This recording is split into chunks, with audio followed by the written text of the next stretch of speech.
ஓம் சாந்தி 14/11/2024 காலை முரளி. ஓம் சாந்தி. பாப்தாதா மதுவன். சிவத்தந்தையே பிரம்மா தந்தையோட உடல அவதரிச்சு நமக்காக ஆசிரியராகி பாடம் எடுக்க வந்திருக்கிறாரு. நம்மள இறை மாணவர்கள் மிக கவனமா ஆத்ம அபிமானி நிலையிலிருந்து இந்த முரளியை கேட்கலாம். பாபா சொல்றாங்க, இனிமையான குழந்தைகளே, இந்த கண்களுக்கு எதெல்லாம் தென்படுகிறதோ அதை பார்த்தும் பார்க்காதீங்க சொல்லி பாபா சொல்றாரு. எதெல்லாம் நீங்க பாக்குறீங்களோ அதெல்லாம் பார்த்தும் பார்க்காம இருங்கன்றாரு. இவற்றின் மீது உள்ள பற்றை நீக்கி விடுங்கள், எதன் மேலையும் பற்று வைக்காதீங்கன்றாரு. ஏனெனில் இவற்றிற்கு நெருப்பு பிடிக்க போகிறது சொல்லி பாபா சொல்றாங்க. இந்த பிரம்மா பாபாவுடைய புருஷார்த்தமே தான்.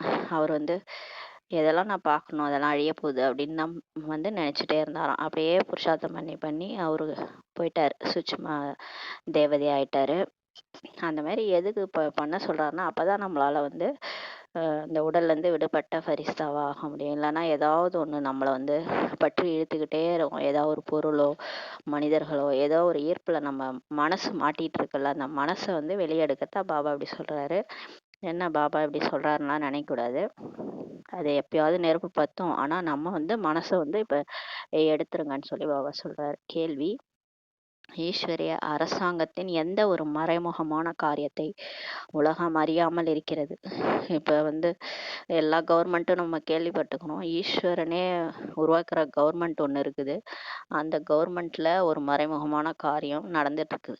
அது உலகத்துக்கே தெரியாது. எந்த காரியம்னு சொல்லி கேட்கிறாரு.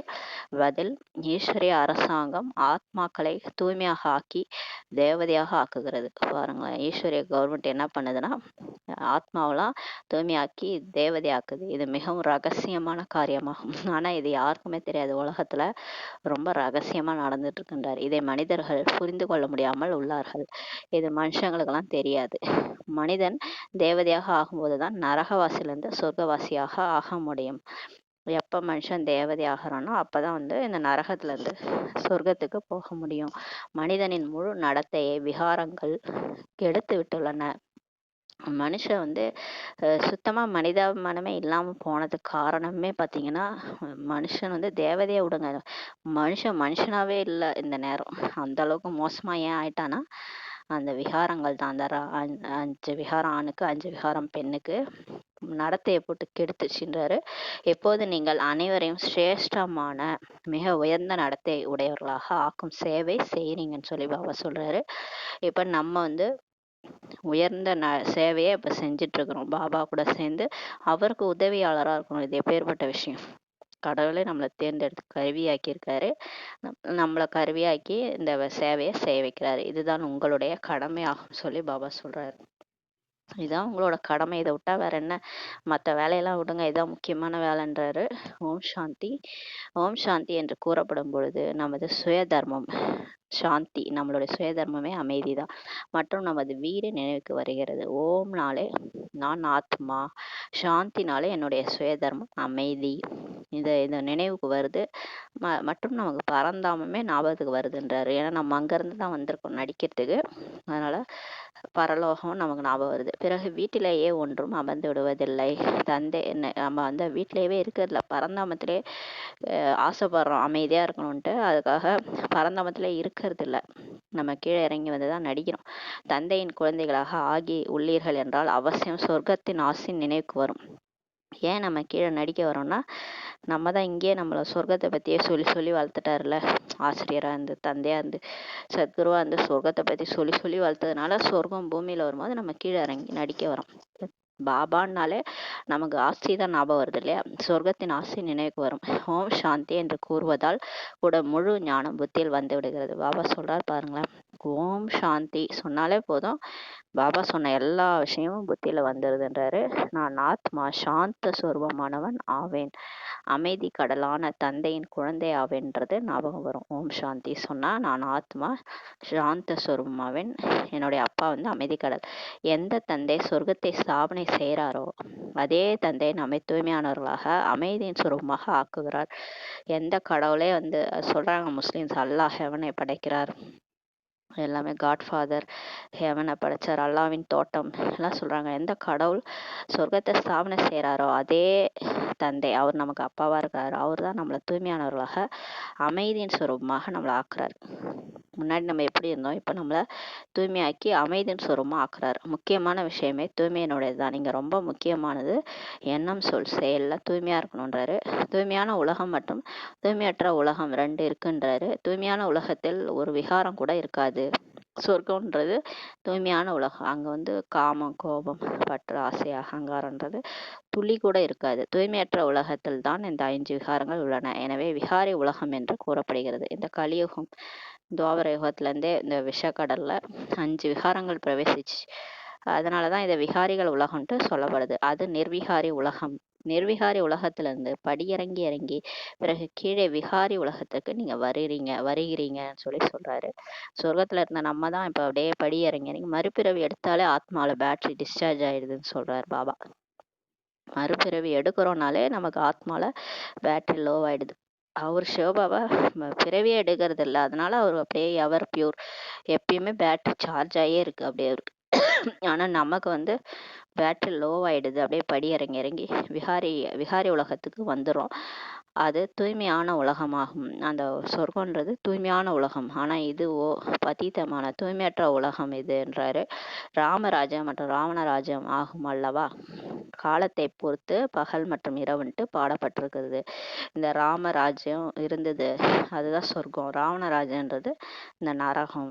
காலத்தை பொறுத்து தான் இந்த பகல். ராமராஜ்யன்றது பகல், ராவணராஜ்யன்றதே இரவுன்னு சொல்றாங்க. பிரம்மாவின் பகல் மற்றும் பிரம்மாவின் இரவு. பகல் என்றால் சுகம் சொல்லி சொல்றாரு. பகல்னாலே சுகம்னு சொல்றாங்க, இரவுனாலே துக்கம்ன்றாங்க. இரவில் அலைய வேண்டியது இருக்கும். பார்க்க போனால் இரவில் ஒன்றும் அலைவது கிடையாது. நம்ம இப்ப இரவுனா அவங்க என்ன நினைச்சாங்க, ராத்திரியில அலையிறோம் அப்படின்னு. ராத்திரில யார் அலைய போறாங்க, எல்லாரும் படுத்து தூங்க போறாங்க. பாபா சொல்றாரு இரவுன்றது இங்க பக்தி, கடவுளை தேடி தேடி அலையிறது இரவு. கடவுள் நம்ம ஆத்ம உணர்வுல எல்லாத்தையும் அடைஞ்சு இருக்கிறது பகல். ஆனால் பக்திக்கு அலைவது என்று கூறப்படுகிறது சொல்லி சொல்றாரு. குழந்தைகளாகிய நீங்கள் சத்கதி அடைவதற்காக இங்க வந்திருக்கிறீங்கன்னு சொல்லி பாபா சொல்றாரு. நீங்க நல்ல கதி அடைய தான் வந்திருக்கீங்க. நீங்க கோயிலா சுத்துனீங்க இல்லையா, கடவுளை தேடினீங்க, இப்ப அவரே கிடைச்சிட்டாரு. அவர்கிட்ட இருந்து நல்ல கதி அடைய இங்க வந்திருக்கிறீங்க. உங்களுடைய ஆத்மாவில் 5 விகாரங்கள் காரணமாக தான் பாவங்கள் இருந்தன. நம்ம ஆத்மால ஏன் பாவம் சேர்ந்துச்சுன்னா 5 விகாரம் தான் நம்ம பாவியாக்கிடுச்சு. ஏன் நமக்கு இவ்வளோ பாவம் இருக்குன்னா, காமம், கோபம், பற்று, ஆசை, அகங்காரத்தின் காரணத்தினால்தான் இவ்வளோ பாவம் சேர்ந்துருச்சு. அதுல முக்கியமானதே காம விகாரம் தான் சொல்றாரு. அதனால்தான் மனிதர்கள் பாவாத்மாவே ஆகிறாங்க. அது தெரியாமலே வந்து அதாலதான் பாவாத்மா ஆயிருக்காங்கன்றாரு. நாம் பதீதமாக இருக்கிறோம், நம்ம தூய்மையற்று இருக்கிறோம் என்பதை ஒவ்வொருவரும் அறிந்துள்ளார்கள். எல்லாருக்குமே தெரியுது, கோயில்ல போய் நின்னா அந்த தேவதைகள் வேற, நம்ம எவ்வளவு மோசமா இருக்கிறோம், அந்த சிலையை தொட கூட நமக்கு தகுதி இல்லைன்றத புரிஞ்சிருக்காங்க. ஏன்னா அந்த அளவுக்கு தூய்மையற்று இருக்கிறோம்ட்டு புரிஞ்சிருக்காங்க. பிரஷ்டாச்சாரத்தினால் விகாரத்தினால் தான் பிறந்திருக்காங்க. பிறப்பே காம விகாரத்தினால் தான் பிறந்திருக்கிறோம். அதனாலதான் நம்ம வந்து கடவுள் வந்து கிட்டகே, கடவுள் யாரோ அவர் எட்ட இருக்கிறாரு, அவருக்கும் நமக்கும் சம்மந்தம் இல்லாத மாதிரி தோணுது. ஏன்னா நம்ம விகாரத்துல பிறந்ததுனால. ஆனா வந்து பாபா சொல்றார், ஆனா நம்ம வந்து அவருடைய குழந்தை தான். ஆத்மா வந்து அவருடைய குழந்தை. இந்த உடல் தான் பதீதமான உடல், மற்றபடி உள்ள இருக்கிற உயிர் வந்து கடவுளுடைய குழந்தை. ஒரே ஒரு காம விகாரத்தின் காரணமாக எல்லா குவாலிஃபிகேஷனும் கெட்டு விடுகிறது.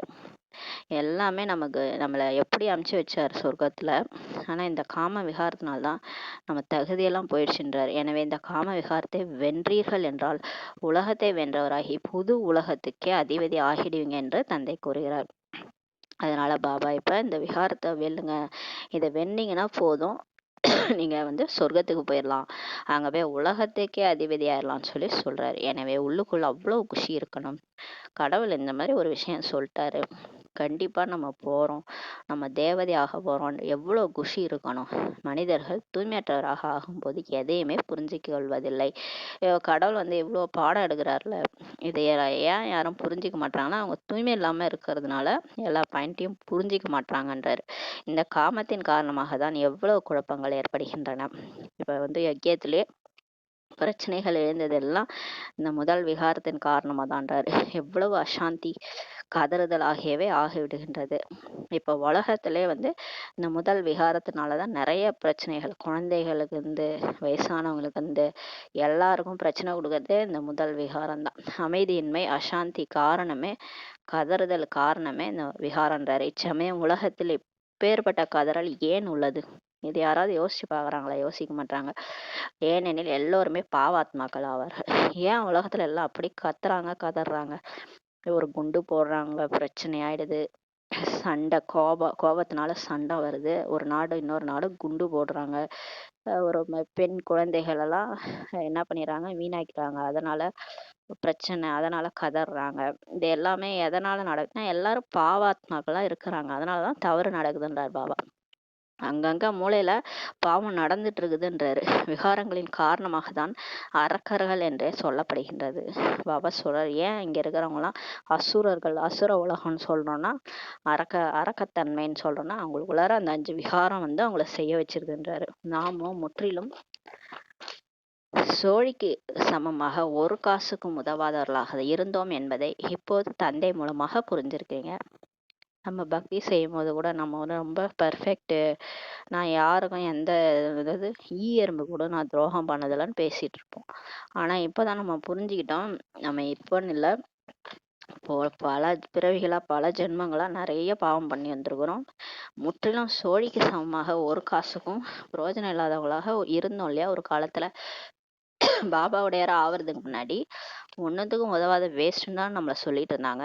அந்த மாதிரிதான் நம்மளும் இருந்தோம். இப்ப பாபா வந்து நமக்கு அதையும் நம்ம புரிய வச்சுட்டாரு. பயன்படாத எந்த ஒரு பொருளும் நெருப்பில் எரிக்கப்பட்டு விடுகிறது. பாபா சொல்றாரு, எந்த பொருள் வேஸ்ட்டோ, இந்த போகிக்கு பாத்தீங்கன்னா எது இதெல்லாம் வீட்டுல வேஸ்ட்டு அதெல்லாம் எடுத்துட்டு போய் எரிச்சிருவாங்க. அந்த மாதிரி எந்த ஒரு பொருளுமே பயன்படலைன்னா அதை எரிச்சிருவாங்கன்றாரு. உலகத்தில் பயன்படக்கூடிய எந்த ஒரு பொருளுமே இல்லை என்று இப்போது குழந்தைகளாகி நீங்கள் புரிஞ்சுக்கிறீங்க. பாப்பா சொல்றாரு பாருங்களேன், நீங்க உங்க வீட்டுல இருக்கிற பொருளை விடுங்க, இந்த உலகத்துல எதுவுமே வேஸ்ட்ன்றாரு. எந்த ஒரு பொருளுமே பயன்படக்கூடிய பொருளே இல்லை, நீங்க கூட தான் சொல்றாரு. எல்லாரையுமே சொல்றாரு, அனைத்து மனிதர்களுக்குமே நெருப்பு பிடிக்க போகிறது சொல்றாரு. இவ எல்லாமே வேஸ்ட் இங்க உலகத்துல, இந்த உலகம் நீடிச்சு நல்லா இல்லைன்னு சொல்றாரு.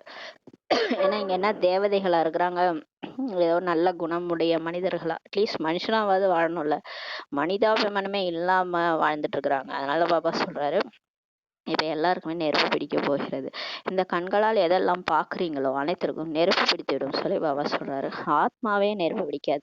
ஆனா நீங்க கண்ணால பாக்குறது, இந்த பொருட்கள், இதெல்லாம் தான் நெருப்பு பிடிக்கும். ஆனா உங்களை எதுவுமே பண்ண முடியாதுன்றாரு. நீங்க ஆத்மா, நெற்றி பூர்வத்துல இருக்கிறீங்க இல்லையா, நீங்க ஆத்மா, உங்களுக்கு நெருப்பு பிடிக்காதுன்றாரு. ஆத்மா இன்ஷூர் செய்யப்பட்டது போல. இந்த காப்பீட்டு திட்டம்னு ஒண்ணு வச்சிருப்பாங்க இல்லையா, நமக்கு ஏதாவது ஆச்சுன்னா அந்த ஒரு எல்லாத்துக்குமே இன்ஷூர் பண்ணி வச்சிடறாங்க. இப்ப அந்த கடை ஓனர் அந்த கடைக்கு இன்ஷூர் பண்ணி வச்சிருவாங்க. ஏதாவது நெருப்பு பிடிச்சுன்னா திரும்ப அந்த பணத்தை எல்லாம் வாங்கிக்குவாங்க. அந்த மாதிரி இப்ப வந்து நம்ம ஆத்மாவுக்கு இன்ஷூர் பண்ணி வச்சிருக்காராம் பாபா. ஆத்மாக்கு இன்ஷூர் செய்யப்பட்டது போல அதுக்கு எதுவும் ஆகாதுன்றாரு. ஆத்மாவை எப்போதாவது இன்ஷூர் செய்கிறாரா என்ன? எல்லாத்துக்கும் இன்ஷூர் பண்றாங்க, எங்கேயாவது ஆத்மாவுக்கு இன்ஷூர் பண்றாங்களான்னு சொல்லி கேட்கிறாரு. இன்ஷூர் சரீரத்துக்கு சேவிக்கிறாங்க. இது ஒரு நாடகமாகும். இந்த உடம்புக்கு தான் இன்சூரன்ஸ் எல்லாம் பண்றோம் இல்லையா, நம்ம வந்து இன்சூரன்ஸ் காப்பி எல்லாம் வந்து எடுக்கிறாங்க. ஆனா இது வந்து ஒரு டிராமான்றது உங்களுக்கு புரிய வைக்கப்பட்டுள்ளது சொல்லி பாபா சொல்றாரு. ஆத்மா 5 தத்துவங்களுக்கும் மேலே தான் இருக்கிறது. பாபா சொல்றாரு, இந்த ஆத்மா வந்து 5 தத்துவங்களுக்கும் மேல இருக்குது, பரந்தாமத்துல இருந்து தான் வந்திருக்குது. அதுக்கும் இந்த பூமிக்கு சம்மந்தம் இல்லைன்றாரு. சும்மா நடிக்கிறதுக்காக வந்திருக்கு. 5 தத்துவங்களால் தான் முழு உலகத்தின் பொருட்கள் உருவாக்கப்படுகின்றன சொல்லி பாபா சொல்றாரு. இப்ப ஆனா வந்து இந்த உலகமே எப்படி உருவாக்கப்பட்டிருக்குன்னா, அந்த நீர், நெருப்பு, காற்று, ஆகாயம், பூமி, இந்த 5 தத்துவங்களால் ஆனதுதான் வந்து எல்லாமே இங்க இருக்கிற நம்ம உடம்பு கொண்டு, இந்த உடல், மெத்தை, இந்த வீடு எல்லாமே எப்படி உருவாயிருக்குன்னா இந்த 5 தத்துவங்களால் தான் உருவாயிருக்கு. ஆனா அந்த ஆத்மா இருக்கு இல்லையா, அது உடம்புல நெற்றி பூர்வத்துல அந்த மூளைக்கு அருகில ஒட்டாம தான் இருக்குது, அது புள்ளியா. அதுதான் ஆத்மா. ஆத்மா ஒட்டாம இருக்கு. அதை வந்து அது ஒண்ணும் இங்க 5 தத்துவங்களால் ஆன இது பொருள் கிடையாது. ஆத்மா அது கடவுளுடைய பொருள். அவர் வந்து நம்மளை படைச்சாரு. அது வந்து எவ்வளவு கிரேட்டஸ்ட் ஆத்மா, அவ்வளவு சக்திசாலி ஆத்மா. ஆனா அந்த உடம்புல மாட்டிக்கிட்டு தான் என்னமோ ஒரு வேஸ்ட்ன்ட்டு நினைச்சிட்டு இருக்குது. உண்மையிலே ஆத்மா வந்து இந்த 5 தத்துவங்களுக்கும் அதுக்கும் சம்மந்தமே இல்ல. அது நடிக்க தான் வருது. இந்த 5 தத்துவங்களான பொருட்கள்ல நம்ம வந்து நடிக்கிறோம். உண்மையிலே நமக்கும் இந்த 5 தத்துவங்களுக்கும் சம்மந்தம் இல்லைன்றார் பாபா. ஆத்மா உருவாக்கப்படுவதில்லை. ஆத்மா என்றைக்குமே இருக்கவே இருக்கிறது. ஆத்மா அழியறதில்லை, என்னைக்குமே இருக்குன்றார் பாபா. புண்ணிய ஆத்மாவும் இருக்கு, பாவ ஆத்மா என்று மட்டும்தான் ஆகிறது. ஆத்மா என்னைக்குமே இருக்கு. ஆனா ஆத்மா வந்து ஒரு காலத்துல புண்ணிய ஆத்மாவா இருக்குது, அதே ஆத்மா பாவ ஆத்மா மட்டுமா ஆகுது. 5 விகாரங்கள் காரணமாக ஆத்மா எவ்வளவு அசுத்தமாக ஆகிடுது. ஆத்மாக்குள்ளார கோல்டு மாதிரி இருக்கிற ஆத்மா அப்படியே கொஞ்சம் 5 விகாரம், காமம், கோபம், பற்று, ஆசை, அகங்காரம் பிடிக்க பிடிக்க இந்த ராகு பிடிச்சதுன்னு சொல்லுவாங்களா, அந்த மாதிரி பிடிக்க பிடிக்க அது என்ன ஆயிடுது, ஆத்மா வந்து அசுத்தமா ஆயிடுதுன்றாரு. அப்படியே இப்ப வந்து இரும்பு மாதிரி ஆயிடுச்சு ஆத்மா. கோல்டு மாதிரி இந்த ஆத்மா இப்ப இரும்பு ஆயிடுச்சுன்றாரு. இப்போது தந்தை பாவங்களிலிருந்து விடுவிக்க வந்திருக்கிறார். இப்ப கடவுள் வந்துட்டார், இந்த ஆத்மா என்ன எப்படி ஆகி போச்சு, நடிக்க போன்னு அமுச்சு விட்டா இந்த மாதிரி அழுக்காய் உட்காந்துருக்குன்ட்டு வந்திருக்கிறாரு. நம்மளை வந்து சுத்தம் பண்ண வந்திருக்காரு. பாவங்கள் வந்து விடுவிக்க நம்ம வந்திருக்கிறாரு. அவர் நினைச்சா போதும், கோல்டோட அவர் வைரமா இருக்கிறாருல, அவர் கூட சேர்ந்தாலும் நமக்கு வந்து நம்மளும் வந்து அவர் மாதிரி ஆயிடுவோம். அது மாதிரி அதனால வந்திருக்காரு. விகாரத்தினால் முழு நடத்தையும் கெட்டு விடுகிறது. இப்ப எதனால இந்த ஆத்மா இப்படி இருக்குன்னா, காமம், கோபம், பற்று, ஆசை, அகங்காரத்துக்கு வசப்பட்டு ஒரு நோய் பிடிச்சா எப்படி இருக்கும் அந்த மாதிரி ஆயிடுதுன்றாரு. நடத்தை கேரக்டர்ஸை கெட்டுருதுன்றாரு. கேரக்டர்ஸ் நன்னடத்தை என்று எதற்கு கூறப்படுகிறது என்பது யாருக்குமே தெரியாது. இப்ப கேரக்டர் இந்த இதுலலாம் எழுதுவாங்க, ஒரு சர்டிஃபிகேட் +2 முடிச்சோன்னே ஒரு சர்டிஃபிகேட் கொடுப்பாங்க, அதில் கேரக்டர் எப்படின்னு கேட்டிருப்பாங்க. எல்லாருக்கும் குட்டு தான் போடுவாங்க. அதை தான் பாபா சொல்கிறாரு, எப்படி எல்லாருக்கும் குட்டு போடுறீங்க, எவ்வளோ மோசமான கேரக்டர் இருக்குது எல்லாருக்கும், அதுவும் இந்த கலியுகத்தில் குட்டுன்னு எப்படி போடுறீங்க. கான்டாக்ட் சர்டிஃபிகேட் ஒன்று இருக்கும், நன்னடத்தை சர்டிஃபிகேட்டு பார்த்தீங்கன்னா எல்லாருக்கும் குட்டு போட்டிருப்பாங்க. அது எப்படி எல்லாரும் குட்டா, பாபா கேட்குறாரு. அதோட அர்த்தமே புரியல யாருக்கும், எதுக்கு சொல்கிறாங்கன்னே புரியலன்னு சொல்லி சொல்கிறாரு. யாருக்குமே தெரியாது. பாண்டவராஜ்யம் கௌரவராஜ்யம் என்று பாடப்பட்டு இருக்கிறது. நம்ம மகாபாரதத்தில் படிச்சுக்கிறோம், பாண்டவர்கள் கௌரவர்கள். இப்போது பாண்டவர்கள் யார் என்பது யாருக்குமே தெரியாது. பாருங்க, அந்த எல்லாம் படிச்சிருக்காங்க, ஆனால் உண்மையிலே பாண்டவர்கள் யாருன்னே தெரியாது. பாண்டவர்கள் உண்மையிலே யார் வந்து கடவுள் கூட இருக்காங்களோ, அதாவது கிருஷ்ணர் யார் கூட இருக்காங்களோ அவங்க தான் பாண்டவர்கள். அது கூட தெரியல. இப்போ யார் பாண்டவர்கள்னு கூட தெரியாது. நாம் ஈஸ்வரிய அரசாங்கத்தினர் ஆவோம் என்பது இப்போது நீங்க புரிஞ்சிருக்கிறீங்க. நம்மளெல்லாம் பாபா செலக்ட் பண்ணி பிகேஸ் ஆக்கியிருக்காரு, பிரம்மா மூலமா செலக்ட் பண்ணி பிரம்மா குமாரிகள் ஆக்கியிருக்காரு. அதனால நம்ம ஈஸ்வரனுடைய அரசாங்கத்தினர் சொல்லி சொல்றார். தந்தை ராமராஜ்யத்தை ஸ்தாபனை செய்ய வந்திருக்கிறார். இச்சமயத்தில் ஈஸ்வரிய அரசாங்கம் என்ன செய்கிறது, ஆத்மாக்களை தூய்மையாக்க ஆக்கி தேவதையாக ஆக்குகிறது. இப்போ இந்த கவர்மெண்ட்டோட வேலை என்னன்னா, ஆத்மாக்களெல்லாம் தூய்மையாக்கி தேவதை ஆக்குறது தான் ஈஸ்வரிய கவர்மெண்ட்டோட வேலை. இல்லை என்றால் பின் தேவதைகள் எங்கிருந்து வந்தாங்க, இந்த மாதிரி மாற்றணும்னா சொர்க்கத்துல தேவதைகள் எங்கிருந்து வருவாங்கன்னு சொல்லி கேட்குறாரு. இது யாருக்குமே தெரியாது. ஆனால் இந்த மாதிரி ஒன்று நடக்கிறது உலகத்துல யாருக்குமே தெரியாதுன்றாரு. இதற்கு ரகசியமான அரசாங்கம் என்று கூறப்படுகிறது சொல்லி பாபா சொல்றார். இது ரொம்ப ரகசியமா பண்ணிட்டு இருக்காராம் பாபா. இவர்களும் மனிதர்கள் தான் பாபா சொல்றாரு. எல்லாருமே மனிதர்கள் தான், ஆனால் தேவதைகளாக எப்படி ஆனாங்க, யார் ஆக்கினார் அப்படின்னு சொல்லி கேள்வி வரும். கடைசியா கேட்பாங்க, இவங்கள நம்ம கூட தானே வாழ்ந்துட்டு இருந்தாங்க, திடீர்னு எப்படி தேவதை ஆனாங்கன்ட்டு, இவங்களை யார் எப்படி ஆக்குனாங்க அப்படின்னு சொல்லி கேள்வி வரும். தேவி தேவதைகளோ இருப்பதே சொர்க்கத்தில், எனவே அவர்களை சொர்க்கவாசியாக ஆக்கியது யார். சொர்க்கத்துல தான் தேவி தேவதைகள் வராங்க, ஆனா அவங்க எங்க இருந்து குச்சி வந்தாங்க, வானத்துல இருந்தா வந்தாங்க. இந்த சங்கமேகத்துல ஈஸ்வரிய கவர்மெண்ட் வந்து அவங்கள மாத்திருக்குது. எனவேதான் அவங்களை யார் சொர்க்கவாசி ஆக்குனது, சொர்க்கவாசியிலேருந்து பிறகு நரகவாசியாக ஆகிறார்கள் சொல்லி பாபா சொல்றாரு. கேட்குறாரு, அவங்களை யார் ஆக்குனாங்க, திரும்ப அவங்க சொர்க்கவாசிலேருந்து நரகவாசி ஆயிடுறாங்க, மீண்டும் நரகவாசியே இப்போ சொர்க்கவாசியே ஆகிறார்கள். இதை நீங்கள் கூட அறியாம இருந்தீர்கள். ஒரு காலத்துல நமக்கும் இந்த மாதிரி ஒரு விஷயம் நடக்கிறதே தெரியாது இல்லையா. 100 வருஷத்துல இப்பதான் நம்ம கடைசியா வந்திருக்கிறோம். இப்ப இம்மா வருஷம் நம்மளுமே கும்பகர்ண தூக்கத்துல தூங்கிட்டு இருக்கணும். உலகத்துல என்ன நடக்குது, இந்த மாதிரி கடவுள் வந்துட்டாரு, இத்தனி பாபாவே இன்னும் முடிஞ்சிருக்கு, பிரம்மா உடல்ல வந்தாரு, குல்சாதாதி உடல்ல வந்திருக்காரு, எதுவுமே தெரியாம நம்மளும் தூங்கிட்டு இருந்திருக்கிறோம். இப்பதான் மூச்சிருக்கிறோம். இது மாதிரிதான் நம்மள மாதிரி இன்னும் நிறைய பேர் தூங்கிட்டு இருக்கிறாங்கன்றாரு. பின் மற்றவர்களை எப்படி அறிந்திருக்க முடியும்?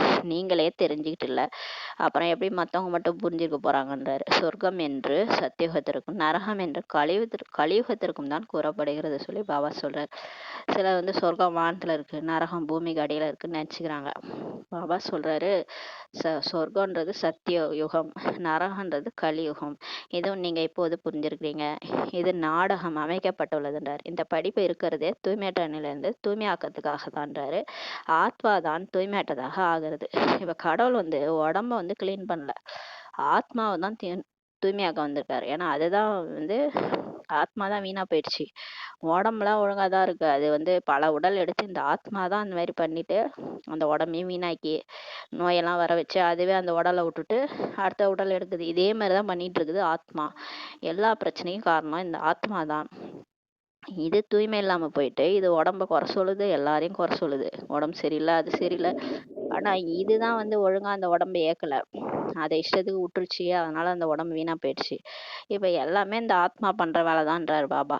பத்தித்த நிலையிலிருந்து தூய்மையாக ஆக்கும் இந்த தொழிலை தந்தை உங்களுக்கு கற்பித்துள்ளார். இப்ப பாபா தான் வந்து எப்படி ஆத்மா தப்பிக்கிறதுன்னு சொல்லி கொடுக்குறாரு.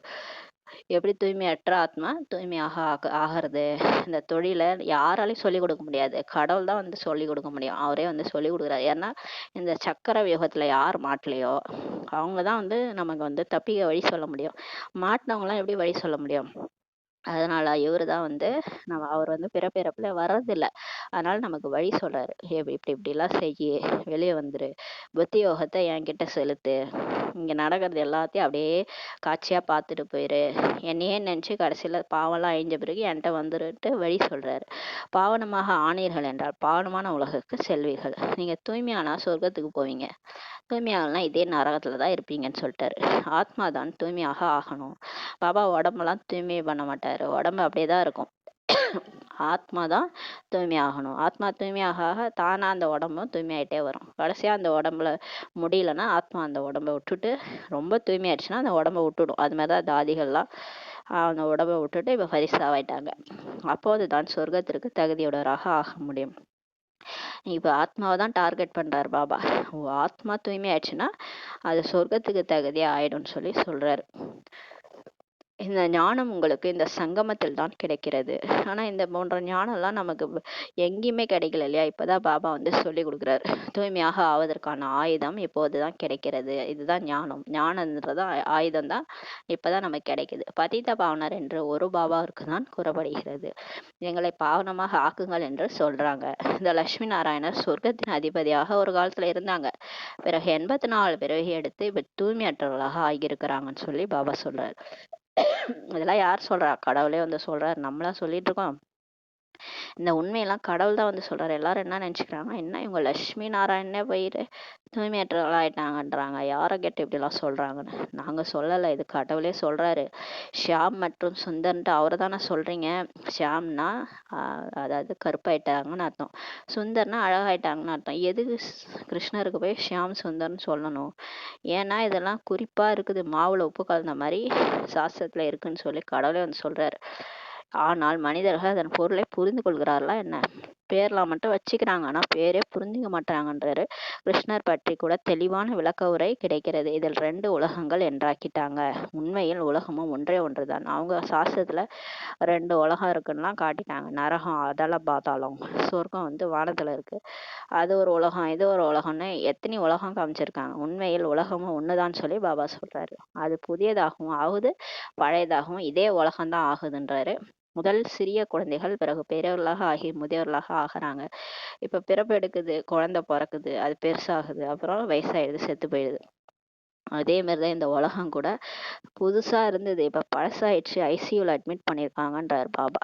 நீங்கள் புரிய வைப்பதற்காக எவ்வளவு தலையில் அடித்துக் கொள்கிறீர்கள். ஆனாலும் நம்மளும் தான் இந்த ஞான பாயிண்ட் எல்லாம் எல்லாருக்கும் புரிய வைக்கிறதுக்குள்ளார தலையில் அடிச்சுக்கிறீங்கன்னு சொல்லி பாபா சொல்றாரு. உங்களுடைய ராஜாங்கத்தை ஸ்தாபனை செய்து கொண்டு இருக்கிறீர்கள் அல்லவா? நீங்க இந்த மாதிரி பேசி பேசி உங்க ராஜ்யத்தை ஸ்தாபனை பண்ணிட்டு இருக்கீங்கன்றாரு. இதை தலையில அடிச்சுக்கிறதுலாம் எதுக்காகனா அங்க போய் சொர்க்கத்துல ராஜ்யத்தை உருவாக்குறதுதான் சொல்றாரு. இவர்கள் கூட புரிந்திருக்கிறார்கள் அல்லவா, அறிவின் மூலமாக எவ்வளவு இனிமையானவர்களாக ஆகியிருக்கிறாங்க. யார் புரிய வச்சது, நம்ம எல்லாரும் புரிஞ்சுட்டாங்க இல்லையா. அவங்க அந்த ஞானம் கிடைச்சது மூலமா தான் இப்ப எல்லாரும் தேவதை மாதிரி ஆயிட்டாங்க. யார் அவங்களுக்கு புரிய வச்சதுன்னா கடவுள் பகவான் தான். யுத்தங்கள் ஆகியவை பற்றிய விஷயமே கிடையாது. இங்க பகவான் வந்து சண்டை போடலாம் சொல்லியே கொடுக்கல. எப்படி அந்த மகாபாரதத்துல வந்து அர்ஜுனா முன்னாடி இருக்குது சித்தப்பா பெரியப்பாவா இருக்கட்டும் பரவாயில்ல, எல்லாரையும் வீழ்த்து எல்லாரையும் சாகடின்னு சொல்லுவாரு. எந்த கடவுளும் அஹிம்சையை சொல்லி கொடுக்க மாட்டாங்க. அஹிம்சை காந்தி தாத்தாவே அஹிம்சை தான் படிதான் ஃப்ரீடம் வாங்கி கொடுத்துருக்காரு. நமக்கு வந்திருக்காரு தாத்தா, நம்மளுடைய பாப் தாத்தா வந்திருக்காரு. அவர் ஒன்றும் நமக்கு ஹிம்சை சொல்லி கொடுக்க மாட்டார். நமக்கு வந்து இந்த நமக்கு யுத்தமே மாயாவோட தான். நம்ம யாரையும் போய் அடிக்க தேவையில்ல, உதைக்க தேவையில்ல, கையை இங்கே யூஸ் பண்ண தேவையில்ல, எந்த ஒரு ஆயுதமும் யூஸ் பண்ண தேவையில்ல. நம்ம ஒன்லி நமக்கு மல்யுத்தமே மாயாவோட தான். நமக்கு மன போராட்டம் தான். புத்தி மூலமா பாபா நினைக்கணும், அதுல தான் நமக்கு போராட்டமே. அதுக்குள்ளார இந்த மாயா வந்து அவர் நினைக்க விடாம பண்ணும். அந்த போராட்டம் தான் நமக்கு.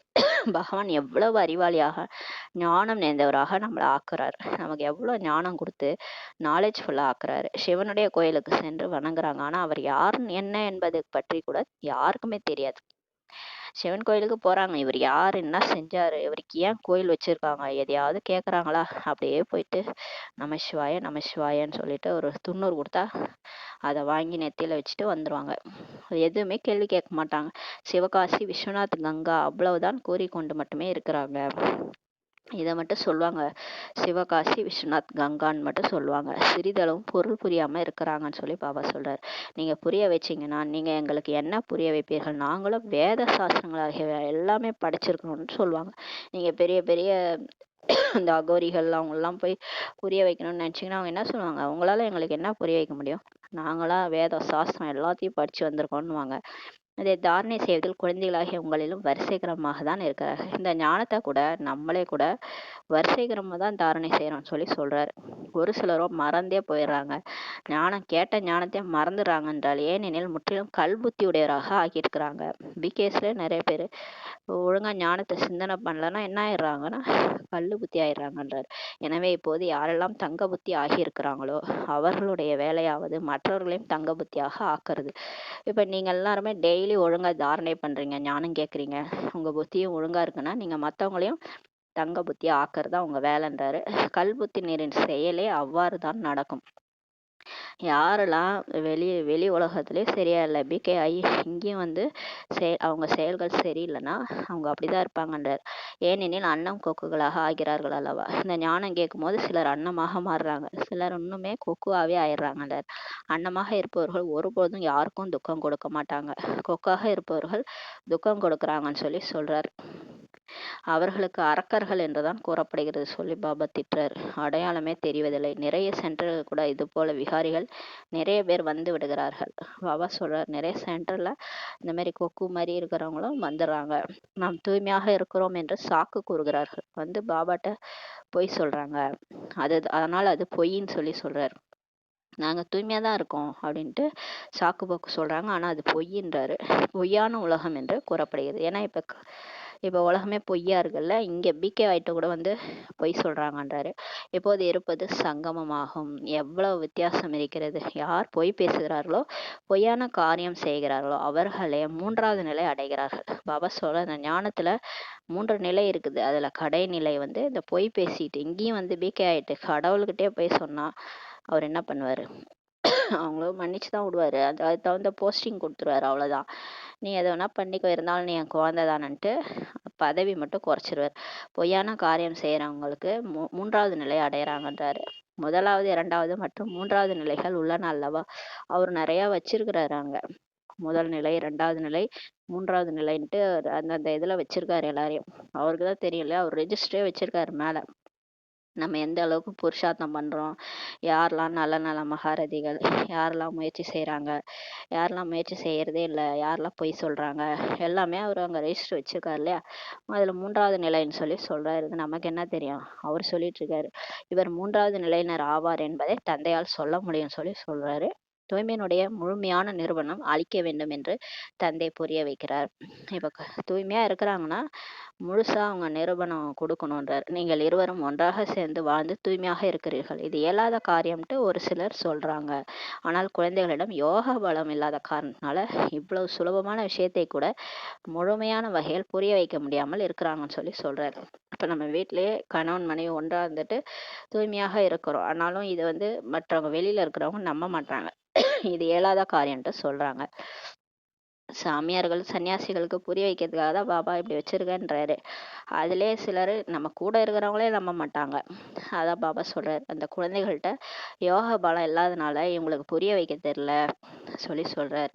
யோக பலம் இருந்துச்சு, பாபா நினைவுல இருந்து சொன்னா அவங்களும் புரிஞ்சுக்குவாங்க. இங்கே எங்களுக்கு பகவான் படிப்பிக்கிறார் என்ற இந்த விஷயத்தை அவர்களுக்கு புரிய வைப்பதில்லை. யார் இந்த மாதிரி சந்தேகப்படுறாங்களோ அவங்கள்ட்ட சொல்றது இல்லை. எங்களுக்கு சிவனே படிக்க வைக்கிறாரு, அவரோட ஞானத்தை தான் நாங்க ஞானத்தின் ஆதாரத்துல தான் நாங்க தூய்மையா இருக்கிறோம், வீட்டிலேயே ஒன்னா இருந்தாலும் தூய்மையா இருக்கிறோன்றத புரிய வைக்க தெரியலன்றாரு. தூய்மை ஆகிவிடும் பொழுது நீங்கள் 21 பிறர்களுக்கு சொர்க்கத்தின் அதிபதி ஆகிவிடுவீர்கள் என்று அவர் கூறுகிறார். இதெல்லாம் சொல்லுங்கன்றாரு. புரிய வைக்கும்போது சொல்லுங்க, தூய்மை ஆயிட்டோம்னா சொர்க்கத்துக்கு போய் 21 பிறவிக்கு அதிபதி ஆயிடுவீங்கன்ட்டு கடவுளே சொல்றாரு. வலுவான லாட்ரி கிடைக்குது இல்லையா, பாபா சொல்றாரு. நமக்கு இன்னுமே குஷி ஆகிறது. ஒரு சில குழந்தைகள் கந்தர்வ விவாகம் செய்து தூய்மையாக இருந்து காண்பிக்கிறாங்கன்னு பாபா சொல்றாரு. சில பிகேஸ் கணவன் மனைவி கல்யாணம் பண்ணிக்கிறாங்க, பிகேஸே ஒருத்தவங்க மற்றவங்க ஒரு பாதுகாப்புக்காக மேரேஜ் பண்ணிக்கிறாங்க, கந்தர்வ விவாகம்ட்டு. ஆனாலும் ஒன்னா இருந்தாலும் தூய்மையா இருக்கிறாங்க, தூய்மையாக இருந்து காண்பிக்கிறாங்கன்னு பாபா சொல்றாரு. அது மாதிரி இருக்குது. அத பாபா சொல்றாரு, சிலர் அது மாதிரி இருக்கிறாங்க. தேவதைகள் தூய்மையானவர்கள் அல்லவா, தூய்மையற்ற நிலையிலிருந்து தூய்மையானவராக ஒரே ஒரு தந்தை தான் உருவாக்குவார். ஆனா ஞானம் இருக்கணும், கடவுளுடைய ஞானம் இருக்கும்போது தான் 2 பேர் தூய்மையா இருக்க முடியும். தேவதைகள் தூய்மையானவர்களா இருக்கிறாங்க இல்லையா சொர்க்கத்துல, அதே மாதிரி இங்கேயும் தூய்மையா இருக்கிறாங்கன்றார் பாபா. சொர்க்கத்துல லட்சுமி நாராயணன் ஒன்னா இருந்தாலும் தூய்மையா இருக்கிறாங்கல்ல, யோக பலத்தின் மூலமா தான் அவங்களுக்கு குழந்தை பிறக்கும். யோக பலம் இருக்கிறதுனால தூய்மையா இருக்கிறாங்க. அது மாதிரி கடவுள் தான் இங்க நம்ம தூய்மையற்ற நிலையில இருந்து தூய்மையானவரா சிவன் தான் நம்மள உருவாக்குறாரு. ஞானம் பக்தி மற்றும் வைராக்கியம் என்பது பற்றியும் நமக்கு புரிய வச்சிருக்கிறாரு. ஞானம் அரைக்கல்பம், பக்தி அரைக்கல்பம், பாதி ஆகும். பிறகு பக்திக்கு பின்னால் இருப்பது வைராக்கியம். பக்தி பண்ணி ஒரு வைராக்கியம் வந்தது, பக்தி மீதே வைராக்கியம் வந்தது. எத்தனை கோயிலுக்கு போனோம், ஒன்றும் நம்ம வாழ்க்கையில ஒரு விடிவெள்ளியும் இல்லை, எல்லாம் எப்படி இருந்ததோ அப்படிதான் இருக்கு, இன்னும் பிரச்சனை தான் அதிகமாயிருக்குன்ட்டு ஒரு வைராக்கியம் வரும் பாருங்க, அப்பதான் ஞானமே பிறக்கும்.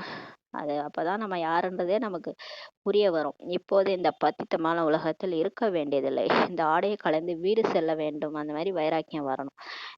இந்த உலகமே எனக்கு வேணாம், இந்த உடலை விட்டுட்டு நான் போகணுன்ற வைராக்கியம் வருது. 84 சக்கரம் இப்போது முடிவடைகிறது பாபா சொல்றாரு. இப்போது நாம் சாந்தி தாமம் செல்கிறோம். முதல் தந்தையின் விஷயத்தை மறக்க கூடாது. இப்ப நாம கடைசியா எல்லாருமே பரந்தாமம் போகணும். பாபா நேற்று சொன்னார்ல, பாபாவை பத்தி புரிய வைங்க. இந்த பழைய உலகம் அவசியம் முடிய போகிறது என்பதை குழந்தைகள் புரிஞ்சிருக்கிறாங்க. இந்த உலகத்திலே பிகேஸ் மட்டும் தான் தெரியும் இந்த உலகம் முடிய போகுது, சொர்க்கம் வரப்போகுதுன்றது. தந்தை புதிய உலகத்தை இப்போது ஸ்தாபனை செய்கிறார். தந்தை அநேக முறை புதிய உலகத்தை ஸ்தாபனை செய்ய வந்திருக்கிறார். பிறகு நரகத்தின் விநாசம் ஆகிறது. நிறைய தடவை போன கல்பம் கூட இதே மாதிரிதான் பழைய உலகத்தை அழிச்சிட்டு புது உலகமா ஆக்கிட்டு போனாரு. இப்பயும் அது என்ன, எதுவுமே புதுசு இல்லை, இந்த தடவையும் வந்திருக்கிறாரு. நரகத்தின் விநாசம் ஆகிவிடுகிறது. நரகம் எவ்வளவு பெரியதாக இருக்குது, 800 கோடி ஆத்மாக்கள், எவ்வளவு பெருசா, நிலப்பரப்புலாம் எவ்வளவு பெருசு நரகம். ஆனா சொர்க்கம் ரொம்ப சின்னதா இருக்கும், 9 லட்சம் பேர் தான் இருப்பாங்க. புதிய உலகத்தில் இருப்பது ஒரே ஒரு தர்மம் தான். சொர்க்கத்துல ஒரு தர்மம் தான் இருக்கும், ஒரு தர்மம், ஒரு ராஜ்யம், ஒரு மொழி, எல்லாமே ஒன்னொன்னுதான் இருக்கும். இங்க எத்தனை ஏராளமான தர்மங்கள் இருக்கு. இங்க எவ்வளவு தர்மம், இந்து முஸ்லிம் கிறிஸ்டின்ட்டு நிறைய தர்மம் இருக்கு. அதனாலதான் பிரிவே வந்திருக்கு. சங்கரன் மூலமாக விநாசம்ட்டு எழுதப்பட்டிருக்குன்னு பாபா சொல்றாரு. அநேக தர்மங்களின் விநாசமே ஆகிறது. பாபா சொல்றாரு, நிறைய தர்மங்களுடைய விநாசம் ஆகுது. பிறகு பிரம்மா மூலமாக ஒரு தர்மத்தின் ஸ்தாபனை ஆகுது. இப்ப விநாசம் நடக்குதுன்னா, விநாசம் எல்லா தர்மத்தையும் அழிச்சு ஒரு தர்மத்தை ஸ்தாபனை பண்ணதான் கடவுளே வந்திருக்கிறார், அது பிரம்மா மூலமா. இந்த தர்மத்தை யார் ஸ்தாபனை செய்தார்? பிரம்மாவோ ஸ்தாபனை செய்யவில்லை. பாபா சொல்றார், இந்த ஆதி சனாதன தேவி தேவதா தர்மத்தை யார் ஸ்தாபனை செய்யறது? பிரம்மா கிடையாது. பிரம்மா அவரே தூய்மையற்ற நிலையிலேருந்து தூய்மையாக ஆகிறாரு. இந்த லேக்ராஜ்ன்ற பேரில் அவர் உடலில் தான் சிவன் வராரு. அவரே தூய்மையற்ற நிலையிலேருந்து பிரம்மாவா ஆகிறாரு. அப்புறம் தூய்மை ஆகிறாரு, அவ்யக்த பிரம்மாவா ஆகிறாரு. அதுக்கப்புறம் தான் அவர் தேவதை ஆகிறாரு. அதனால அவர் ஒன்றும் இதை ஸ்தாபனை செய்யலை. என்னை பதீத நிலையிலேருந்து பாவனமாக ஆக்குபவர் என்று கூற மாட்டார்கள். ஆனால் சிவனை வந்து நம்ம தூய்மையற்றவராக இருந்து தூய்மையாகிறாருன்ட்டு நம்ம சிவனை சொல்ல மாட்டோம். ஏன்னா அவர் பியூராக இருக்கிறாரு. அவர் தூய்மையற்ற நிலையில் போகிறதே இல்லை. ஏன்னா அவர் பிறவி எடுக்கிறதே இல்லை. பாவனமாக இருக்கும்போது லட்சுமி நாராயணர் என்ற பெயர் இருக்கிறது. தூய்மையற்று இருக்கும்போது தான் அவருக்கு பெயர் வந்து மாறுது. பிரம்மான்ட்டு பெயர் இருக்குது. பிரம்மாவின் பகல் பிரம்மாவின் இரவுன்ட்டு இருக்கு. அவர் சிவபாபாவிற்கு அனாதி கிரியேட்டர் படைப்பவர் என்று சொல்லப்படுகிறது. சிவபாபா வந்து கடவுள். அவர் வந்து அவருக்கு தான் விதவிதமான பேர் சொல்லி நம்ம அழைக்கிறோம். அல்லா, ஜஹவான்ட்டு. அவர் கிரியேட்டர், அவர் படைப்பவர் என்று அவர் சொல்லப்படுகிறது. ஆத்மாக்களும் இருக்கவே இருக்கிறாங்க. மற்றபடி சுப்ரீம் சோல்னா சோலும் இருக்கிறாங்க. அவருடைய குழந்தைகள் ஆத்மாக்கள் இருக்கவே இருக்கிறாங்க. ஆத்மாக்களின் படைப்பு கர்த்தா என்று கூற மாட்டார்கள். எனவே அனாதி என்று கூறப்படுகிறது. ஆனா இவர் வந்து இந்த கடவுள் வந்து உலகத்தை தான் படைக்கிறாரு.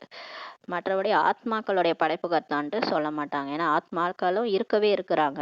அவர் கூடவே நம்ம இருக்கிறோம். அவர் நம்மளை ஒன்றும் படைக்கல. அவருடைய குழந்தைகள் நம்ம அவர் கூடவே இருக்கிறோம். எனவே அனாதி என்று சொல்லப்படுகிறது. இது வந்து அனாதியா இருக்குதுன்றாரு. அழிவற்றது. தந்தையும் அழிவற்றவர். அதனால ஆத்மாக்களும் அழிவற்றவர்கள் சொல்றாரு. அதனால எது அழிஞ்சாலும், அந்த உலகம் அழிஞ்சாலும் கடவுள் அழிய மாட்டாரு, நம்மளும் அழிய மாட்டோம். நம்ம ஆத்மா புள்ளியா தான் இருக்கும், அவரும் புள்ளியா தான் இருக்காரு. நம்ம 2 பேருமே அழிய மாட்டோம். நாடகம், இந்த டிராமாவும் அழிவற்றதுன்றார். இதுவும் ஒரு எண்டே கிடையாதுன்றாரு. திரும்ப திரும்ப நடக்குதுன்றாரு. இது அனாதி அமைந்த நாடகம் ஆகுன்றார் பாபா. சுயம் ஆத்மாவிற்கு சிஷ்ய சக்கரத்தின் முதல் இடைக்கடையின் கால அளவு பற்றிய ஞானம் இப்ப கிடைக்குதுன்றாரு. இது டோட்டலா 5000 வருஷம் நாடகம். இதுல நம்மளாம் நடிச்சிட்டு இருக்கோம். இது ஒரு சினிமா, எல்லையற்ற சினிமா. இதுல விதவிதமா ட்ரெஸ் போட்டு நடிக்கிறோன்றாரு. இதை அறித்தது யார்? இந்த டிராமாவை கொடுத்தது யாருன்னா தந்தை தான். நீங்கள் 21 பிறவிகளுக்கு தலைவனுடையவரா ஆகிறீங்கன்னு சொல்றாரு. நம்ம இப்ப மொத்தமா வந்து 84 பிறவில 21 பிறவி எடுக்கிறோம். சொர்க்கத்துல போய் நடிக்க போறோம். பிறகு ராவணன் ராஜ்யத்துல அனாதி ஆயிடுறீங்க சொல்றாரு. இப்ப நம்ம கடவுள் அவருடையவராக்கி ராஜ்யத்தை கொடுத்து சொர்க்கத்துல உட்கார வச்சு நம்மள ஆத்மா சோல் கான்சியஸ்ல ஆத்ம உணர்வுல நடிக்க வைக்கிறாரு. பிறகு 2500 வருஷம் கழிச்சு இந்த மாயா ராஜ்யத்துல போய் நம்ம அனாதி ஆயிரும். கடவுள் யாருன்னு மறந்துடும். இந்த ஞானத்தை கொடுத்து நம்மள வாழ வச்சவரே மறந்துட்டு அனாதி ஆயிட்டோம்னு சொல்றாரு. பிறகு கேரக்டர்ஸ் நன்னடத்தை கூட கெட்டுவிட ஆரம்பிக்கிறது. விகாரங்கள் உள்ளன அல்லவா? இந்த 5 விகாரம் நம்மள மோசமாக்கிடுச்சு. நம்ம நல்லவங்களாதான் இருந்தோம். உலகத்துல எல்லா ஆத்மாக்களுமே ரொம்ப நல்லவங்கன்னு சொல்றாரு பாபா. ஆனா எல்லாரையும் யார் இப்படி மாத்துறது? இந்த வைரஸ் தான். இங்க கிருமி 5 விகாரம் என்ற கிருமி வந்து தொத்திக்கிச்சு. அதுதான் எல்லாரும் இப்படி ஆக்கிடுச்சுன்னு சொல்றாரு. மனிதர்கள் நரகம் சொர்க்கம் எல்லாமே ஒன்றாக நடக்கும் என்று நினைக்கிறாங்க. மனுஷங்க என்ன நினைச்சுக்கிறாங்க? இதே டைம்ல இப்ப இங்க நம்ம நரகத்துல இருக்கோம், இன்னொரு பக்கம் சொர்க்கம் இருக்குன்னு நினைச்சுக்கிறாங்க. எல்லாம் ஒன்னா நடக்குதுன்னு நினைச்சுக்கிறாங்க.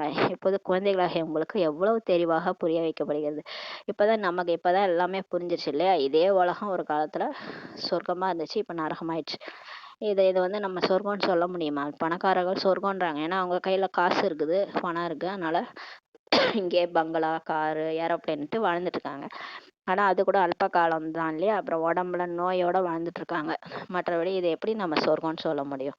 சொர்க்கம்னா ஹெல்த், வெல்த், ஹாப்பினஸ் எல்லாமே இருக்கணும். நோய் நொடி இல்லாம பணம் காசு சுகமா இருக்கணும். அதுதான் சொர்க்கம். எல்லாமே இருந்தாதான் சொர்க்கம். இங்க ஏதாவது ஒண்ணு இருக்கு, ஒண்ணு இருக்க மாட்டுது.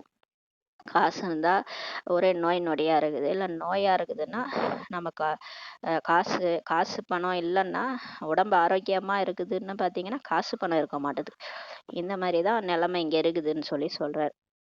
இப்போது நீங்க மறைமுகமாக இருக்கிறீங்க. சாஸ்திரங்களில் என்னெல்லாம் எழுதிட்டாங்க, எவ்வளவு நூலுருண்டை சிக்கலாக ஆகிவிட்டுள்ளது. இந்த சாஸ்திரம் ஒரு பின்னி பிணைஞ்சு நூல் உருண்டை மாதிரி ஆக்கி வச்சிருக்காங்கன்றாரு. ஒன்றும் புரிய மாட்டேது. அதை படிச்சா வளவளன்னு படிச்சு கடைசியில ஒண்ணுமே புரிய மாட்டேதுன்றாரு.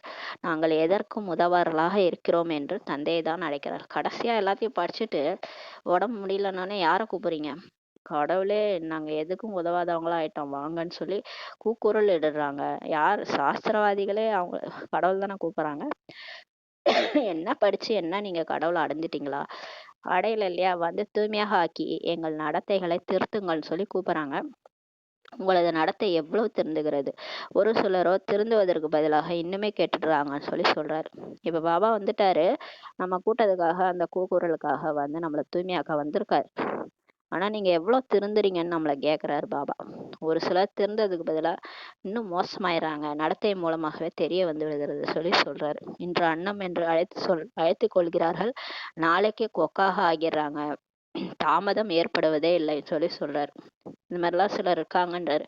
இன்னைக்கு நல்லவங்களா இருக்கிறாங்க, நாளைக்கே கொக்காயிடுறாங்கன்றாரு. மாயை கூட மிகவும் ரகசியமாக இருக்குது.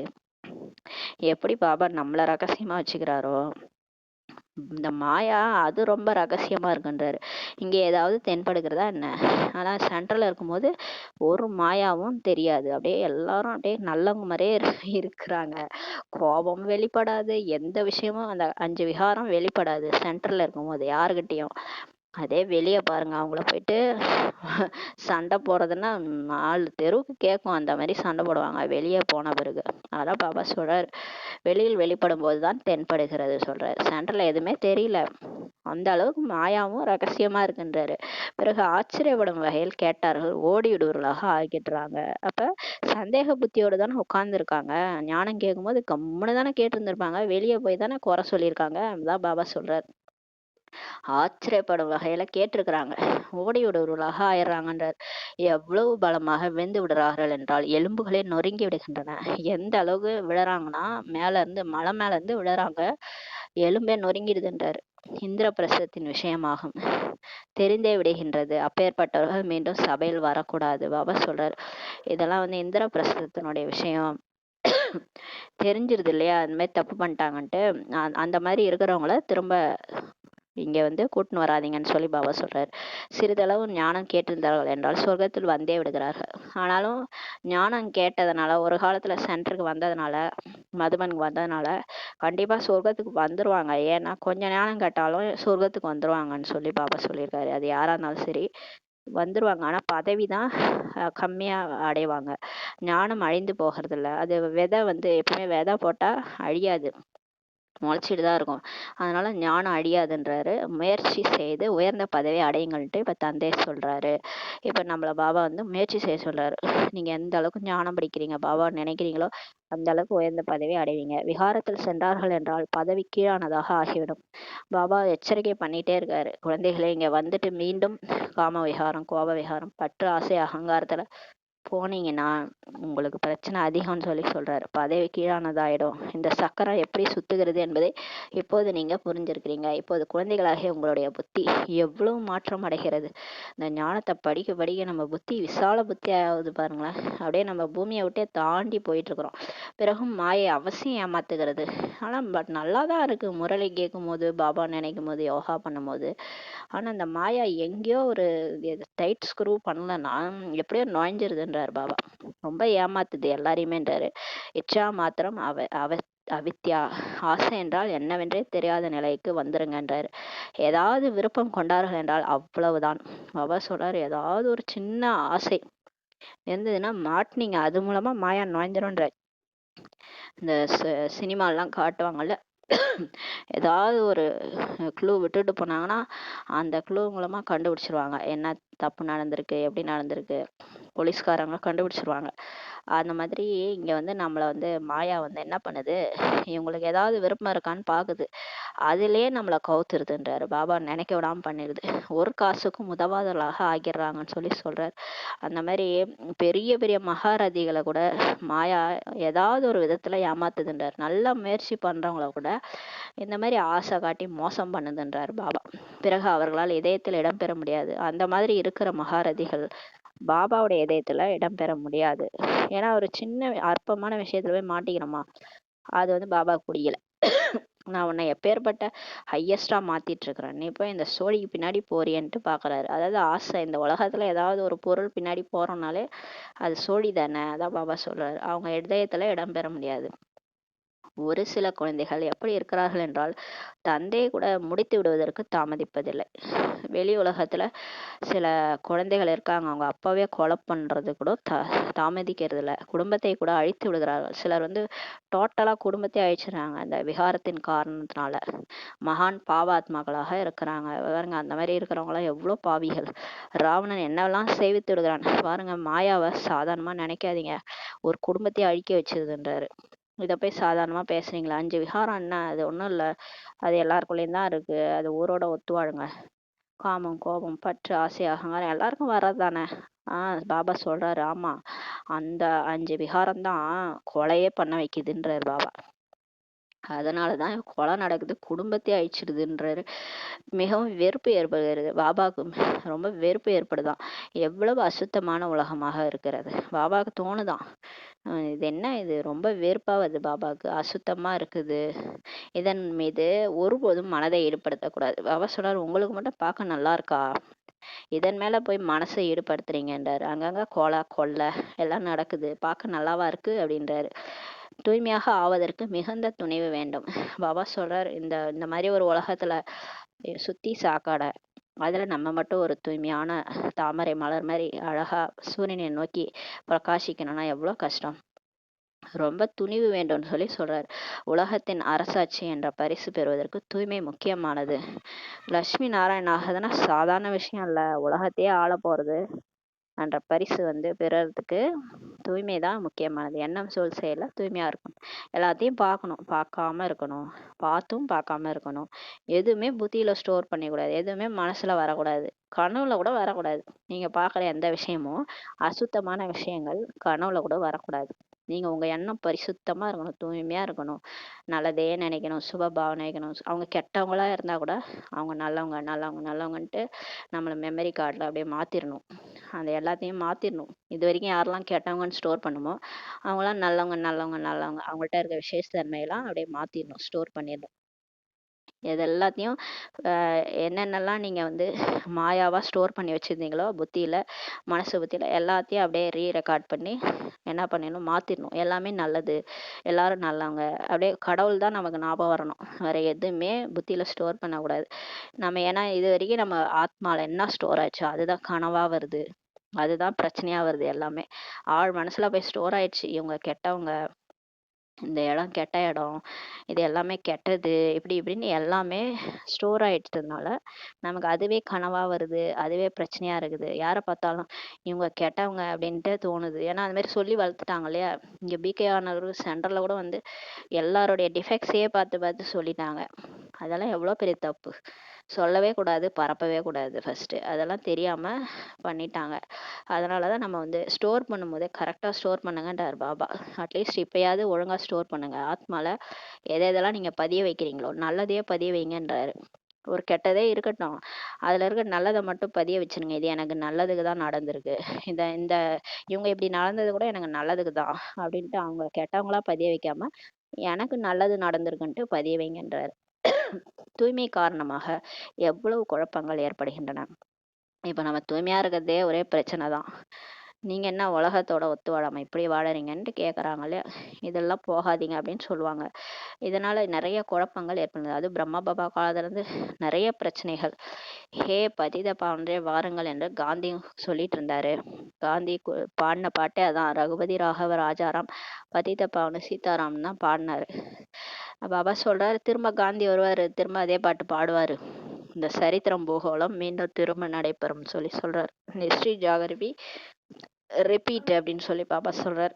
எப்படி அப்படியே ஒரு ஹீரோ மாதிரி வந்து சொல்றாரு பாருங்க. இந்த ஹிஸ்டரி ஜியாகிரபி எல்லாம் திரும்ப நடக்கும்ட்டு அழகா ஈஸியா சொல்லிட்டு நமக்கு தான் பக்கு பக்குன்னு இருக்குது. ஐயோ திரும்ப இதே நடிப்பு நடிக்கணுமா அப்படின்ட்டு. எல்லோரும் திரும்ப வந்தே ஆகணும். பாபா சொல்றாரு, யாரும் ஓட முடியாது, ஒளிய முடியாது. சொல்றாரு, எல்லாம் திரும்ப வந்து நடிக்க வந்தே ஆகணும். திரும்ப இதே ரோலு, இதே பாட்டு, இதே பிளே பண்ண அடுத்த கல்ப்பும் நம்ம வருவோம்.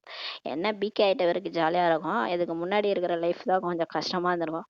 அதெல்லாம் திரும்ப நடிச்சுதான் ஆகணும் அப்படின்னு சொல்லி சொல்றாரு. அப்போதுதான் ஒன்றாக செல்ல முடியும். அப்பதான் நம்ம எல்லாரும் திரும்ப ஒன்னா கடைசியா பாபா கூட பறந்து போக முடியும். தந்தையும் கூட அனைவரையும் வீட்டுக்கு அழைத்து செல்வதற்காக தானே வந்துள்ளார் அல்லவா. வீட்ல இருந்து வந்துட்டாங்க குழந்தைங்க. அப்ப அப்பா வந்து கூட்டு போவார்ல திரும்ப. அது மாதிரி இப்ப வந்திருக்கிறாரு. வீட்டை விட்டு வந்துட்டீங்களே, எவ்வளவு காலம் ஆச்சு நம்ம 2 பேரும் பிரிஞ்சு, வாங்க போலாம் போலான்னு சொல்லி கூப்பிடுறாரு. அதுக்காக தான் வந்திருக்கிறேன்றாரு. தந்தை வராமல் யாருமே திரும்பி செல்ல முடியாது. ஆனா அப்பா வந்து கூப்பிடாம நம்ம போவே கூடாது. அதனால பாபா சொல்றாரு, அப்பா வந்த பிறகுதான் எல்லாருமே போக முடியும். அவர் வராம யாருமே போக முடியாது. ஏன்னா அவர் தானே வழி சொல்லுவாரு வீட்டுக்கு. வேற யாரா வந்தா வேற எங்கேயா கூட்டு போயிடுவாங்கல்ல. அதனால அப்பாவே வந்து கரெக்டா பரந்தாமத்துக்கு வழி சொல்லி இப்ப கூட்டு போக வந்திருக்காரு. நல்லது. இனிமேல இனிமையான காணாமல் போய் வெகு காலம் கழித்து கண்டெடுக்கப்பட்ட குழந்தைகளுக்கு தாய் தந்தை பாப் தாதாவின் அன்பு நினைவுகள் மற்றும் காலை வணக்கம்.